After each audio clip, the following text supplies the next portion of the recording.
I was a victim of my own success, and I did some Ed Sullivans I hate. On those Ed Sullivan shows,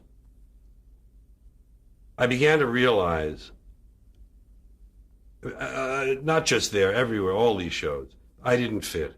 And here's what I was missing. I was missing who I was. I began with a dream of being Danny Kaye, which is a very mainstream dream. It's very middle America. It's a people pleaser job. And I dreamed a path that was traditional. Comedian, disc jockey, comedian, actor, big success. A mainstream dream. Meanwhile, what I really was an outlaw and a rebel because I had lived that kind of life. I got kicked out of 3 different schools.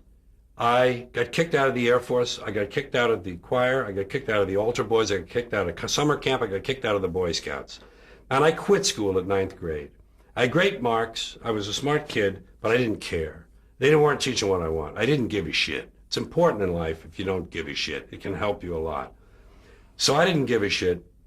And I was a pot smoker when I was 13. We broke the law. We broke into cars. We broke into offices. We broke into Columbia University. We broke into stores. We did all sorts of unlawful things. And I was that kind of person. I was one who swam against the tide of what is expected and what the establishment wants from us. But I didn't know that about myself because this dream blinded me. This dream was about America, about the path that we all follow, the middle of the road, middle class America, mainstream will dream. And meanwhile, I'm sitting there like this, fuck those people. Fuck that shit. Look at this stupid shit. No, I don't want to be in the bunny number. Can I get out of the bunny number, please? I don't want to put on that fucking uniform. And I didn't know this dissonance was inside me.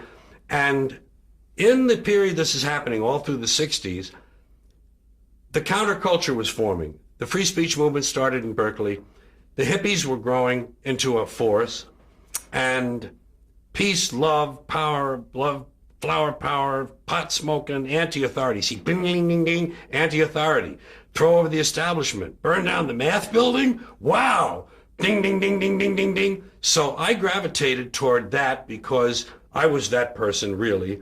And the people I hung around with were that way. The musicians I knew in the late 50s had gone through that transition. Suddenly they looked different, and their music changed. And I'm listening to people like the Buffalo Springfield. I'm listening to Bob Dylan. I'm listening to these people, and I realize these artists are using their talent to project their feelings and ideas, not just please people.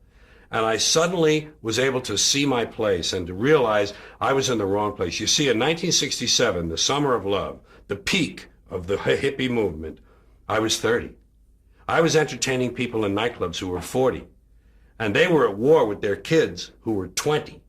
There was a generation war. I was in the middle of it. I was 30, 20, 40. And I said, what the fuck am I doing over here?